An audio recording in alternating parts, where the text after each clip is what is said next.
Salam jemaat sekalian yang saya kasih dalam Tuhan Yesus Kristus. Sungguh satu kesempatan yang istimewa untuk membagikan firman Tuhan pada pagi hari ini.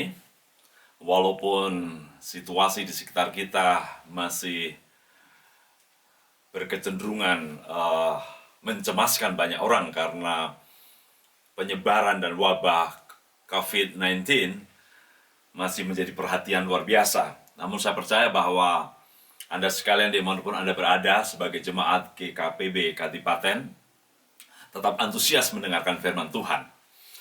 Yang saya perhatikan dalam fenomena penyebaran virus ini, virus corona ini, berkaitan dengan ibadah dan antusiasme orang percaya. Saya melihat begitu banyak orang-orang percaya yang sekarang mulai mengkonsentrasikan ibadah di rumah-rumah. Memang sih ada yang begitu antusias, tapi nggak sedikit juga yang melempem, yang tidak ada semangat untuk beribadah karena merasa tidak ada kontrol, tidak ada orang lain, dan mungkin tidak ada penyemangat. Kemudian di satu sisi juga kami melihat di gereja-gereja, mungkin kru pengembalaan, para pendeta, gembala, dan para aktivis dalam pelayanan mimbar, mereka masih antusias melayani, kendati pun sebenarnya di depan mereka tidak sedang melihat langsung jemaat secara fisikal, tapi mereka antusias tetap melayani Tuhan. Dan salah satu fenomena yang saya kira juga membuat kita terpesona di beberapa negara, terutama negara-negara yang kekristenan sangat dominan dan leluasa mereka beribadah, tidak sedikit mereka yang kemudian bergairah, menunjukkan kepedihan, dan menunjukkan kerinduannya untuk Tuhan menolong mereka semua. Cukup banyak gereja-gereja di dunia, di negara di mana mereka sungguh-sungguh dominan sebagai orang percaya. Mereka keluar dari rumah, mereka ada di jalan-jalan, mereka bersujud, tersungkur di kaki Tuhan dan mengungkapkan doa-doa permohonan pertolongan kepada Tuhan. Dan di berbagai tempat ada juga puji-pujian yang bergema di rumah-rumah, kendati pun mereka tidak bertemu secara fisik. Sungguh ini sesuatu yang luar biasa, terutama dalam konteks kehidupan spiritualitas Kristen. Antusiasme, semangat, kendati pun situasi sungguh mencekam. Ibu bapak yang dikasihi Tuhan, memang kita sebagai hamba Tuhan, kita sebagai orang percaya, kita sebagai orang Kristen, siapapun kita, sebenarnya semangat dan antusias kita tidak semata-mata dipengaruhi oleh situasi. Nah, memang umum sih bahwa kita antusias, kita kemudian dekat dengan Tuhan, kita kemudian merangsek kepada Tuhan karena kita ketakutan dengan penderitaan-penderitaan di sekitar kita. Kadang saya bilang begini, baik juga ya kalau seandainya mungkin cukup sering menghadapi penderitaan supaya kita serius mencari Tuhan. Tapi nggak sedikit juga orang yang tidak terpengaruh oleh itu, semangat oleh karena berkat-berkat Tuhan. Dalam kekristenan, kita selalu ada kekuatan untuk antusias, apalagi dalam melayani Tuhan. Situasi bisa menjadi penyebab dalam teori motivasi kehidupan manusia untuk bersemangat dan bergairah melakukan sesuatu. Ada satu teori yang disebut sebagai teori motivasi. Ada motivasi yang lahir dari dalam, ada motivasi yang lahir dari luar. Yang dari dalam disebut sebagai motivasi intrinsik.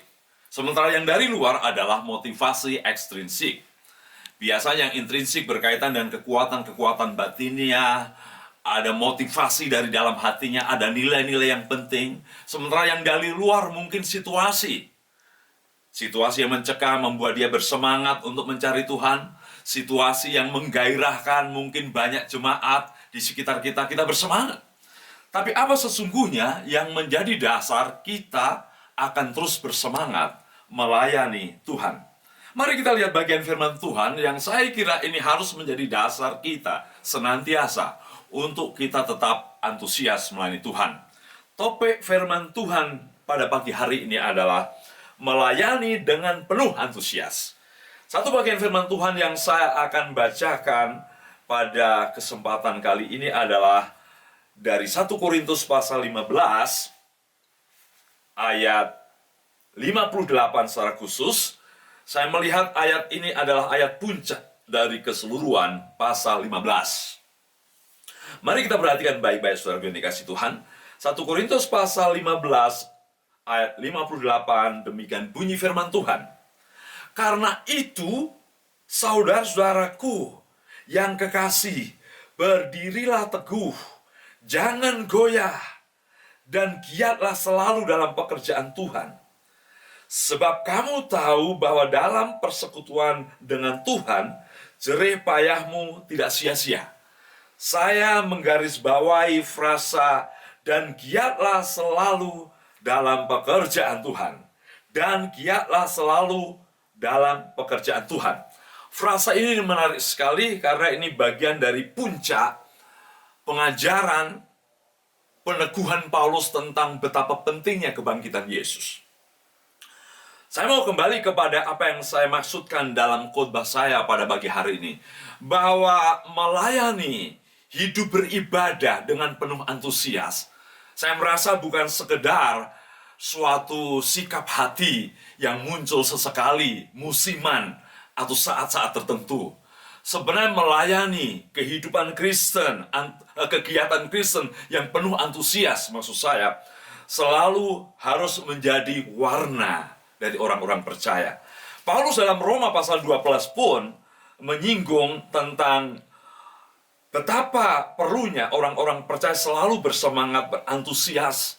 Ya, antusias artinya semangat, berapi-api, berkobar-kobar. Dalam Roma pasal 12 ayat 11 Paulus mengatakan, janganlah hendaknya kerajinanmu kendor, biarlah rohmu menyala-nyala dan layanilah Tuhan. Satu ayat yang saya kira senada isinya dengan 1 Korintus pasal 15 ayat 58, bahwa kehidupan Kristen, pelayanan Kristen, dinamika Kristen yang dipenuhi dengan semangat berapi-api, yang dipenuhi dengan komitmen untuk tidak kendor adalah gaya hidup orang percaya. Bapak Ibu Saudara sekalian dikasihi Tuhan, pada waktu saya membaca pasal ini, sebenarnya pasal ini dimulai dengan betapa luar biasanya Paulus memaparkan tentang kebangkitan Kristus. Saya kira cukup unik, dari berbagai surat Paulus, surat ini yang paling komplit, paling detail, bagaimana Paulus menjelaskan tentang kebangkitan Kristus sebagai dasar utama orang percaya. Dan dasar ini juga yang kemudian menjadi dasar Paulus mendorong untuk orang-orang percaya bergiat selalu dalam pekerjaan Tuhan.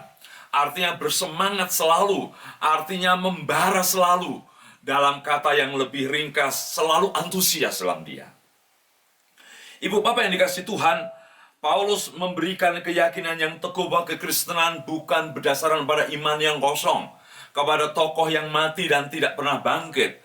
Bukan beriman kepada kehidupan yang berakhir pada kematian, tetapi kehidupan yang berakhir, berlanjut, kekal kepada kebangkitan dan hidup penuh kualitas.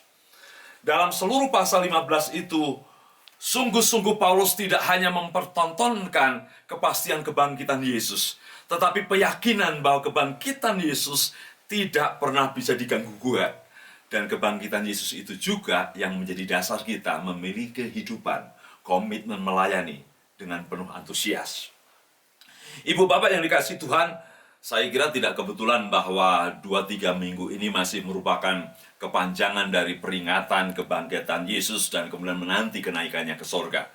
Tapi kita tidak sekedar mengkaitkan semangat kita gara-gara mungkin 2-3 minggu ini kita masih mengingat kebangkitan Yesus. Justru itu kebangkitan Yesus bukan hanya kebenaran yang diingat pada masa lalu, tapi ini dasar dari semangat kita melayani Tuhan. Saya tahu kita bisa lemah, kita bisa stagnan, kita bisa capek.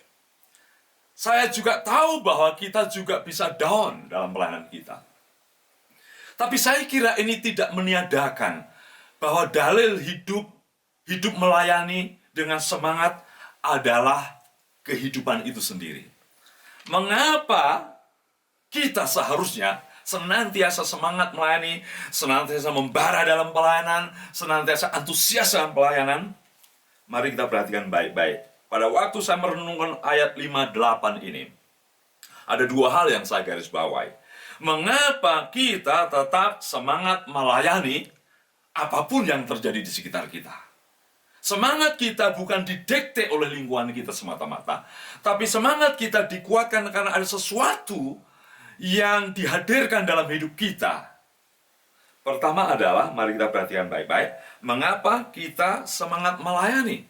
Pertama adalah, karena, lihat baik-baik ayat 58, karena itu saudara-saudaraku, saya masuk pada frasa yang saya maksudkan, giatlah selalu, karena apa? Karena pada fakta sebelumnya bahwa Yesus sudah menang atas maut, Yesus sudah mengalahkan maut, dan itu berarti kekristenan bersandar kepada bukan kekalahan, bukan kelemahan, tetapi kemenangan. Kebangkitan adalah mengakhiri penderitaan yang melelahkan. Kebangkitan mengakhiri kematian yang mengenaskan. Pada waktu Paulus mengungkapkan kebangkitan itu, Paulus semangat sampai dia bilang begini, saudaraku, di ayat sebelumnya, hai maut, di manakah sengatmu? Hai maut, di manakah kemenanganmu? Sungguh, kemenangan kebangkitan Yesus menjadi dasar mengapa kita selalu bersemangat. Kita didesain untuk menjadi orang-orang percaya yang berorientasi pada kemenangan, bukan kekalahan. Inilah yang pertama. Mengapa kita bersemangat senantiasa? Mengapa kita antusias? Yang pertama adalah karena kepercayaan pada Yesus Kristus. Karena kepercayaan kita pada Yesus Kristus bukan sekedar percaya tentang peristiwa sejarah, tapi percaya akan kuasa yang mempengaruhi hidup kita, yaitu kuasa kebangkitan. Ini persoalan kuasa, ini persoalan infiltrasi roh Allah dalam hidup kita. Jadi aneh kalau orang Kristen kehilangan semangat, kehilangan antusias. Atau paling tidak, antusiasnya musiman, semangatnya musiman, padahal dalam dirinya dikuasai oleh kuasa kebangkitan. Ya, saya yakinkan saudara sekalian, bahwa apapun situasi Anda, jangan terganggu dengan peristiwa penderitaan wabah corona ini. Karena itu bagian dari dinamika sejarah. Kekuatan semangat kita melayani karena kuasa kebangkitan. Yang kedua, mengapa kita semangat melayani? Mengapa kita terus antusias? Bagian yang kedua jelas sekali. Sebab kamu tahu bahwa dalam persekutuanmu dengan Tuhan jerih payahmu tidak sia. Artinya yang kita kerjakan, yang kita usahakan, pelayanan kita, aksi kita, komitmen kita, itu bukan aksi pelayanan, komitmen yang bernilai sementara, tapi bernilai kekal. Pasti yang dimaksud tidak sia-sia, karena terkait dengan harapan kekekalan. Kita sedang mengerjakan sesuatu dalam persekutuan dengan Tuhan, dalam pekerjaan dengan Tuhan. Sesuatu yang bernilai kekal. Jadi saya kira kekristenan ini bukan sekedar hidup, tapi hidup yang berorientasi pada kekekalan. Karena kuasa kebangkitan Yesus sudah menghancurkan kuasa kefanaan, kuasa maut, kuasa kemerosotan, kuasa penderitaan. Kuasa kebangkitan Yesus sudah membawa kita pada trek kekekalan. Saya senang dan saya ingat ketika Profesor Heath berkata bahwa kamu sekarang sudah ada di serambi kebakaan. Kita semua sudah di serambi kekekalan. Jadi apapun yang kita lakukan ada dalam trek kekekalan. Itu berarti apapun yang kita lakukan bernilai kekal.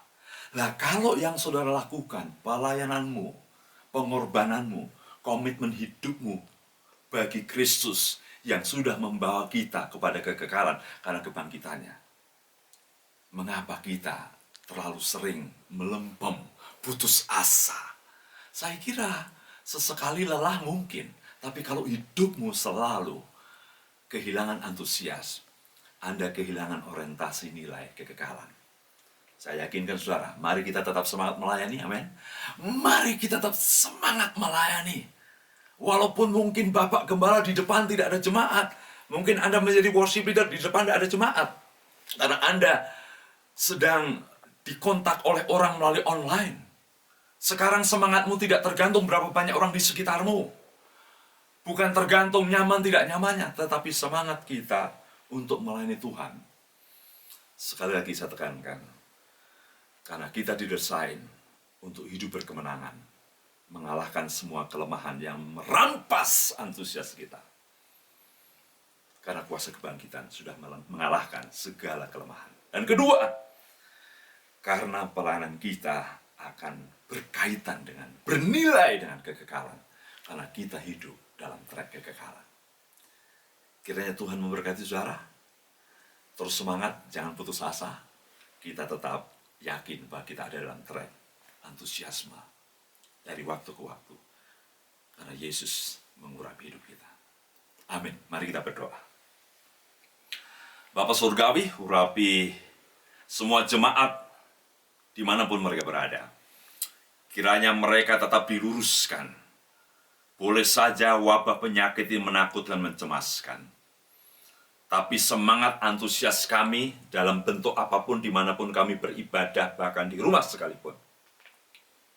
Bahkan ketika kami melayani dan di depan kami tidak ada jemaat. Kami sedang menyanyi tapi di depan kami tidak ada jemaat. Kami tetap antusias. Karena pelayanan kami adalah didasarkan kuasa kebangkitan yang sudah mengalahkan segala kelemahan. Karena pelayanan kami didasarkan kepada nilai kekal. Terpuji namamu Tuhan, berkati jemaat GKPB Kadipaten, siapapun mereka, urapi mereka, tetap penuh semangat dalam Yesus Kristus. Amin.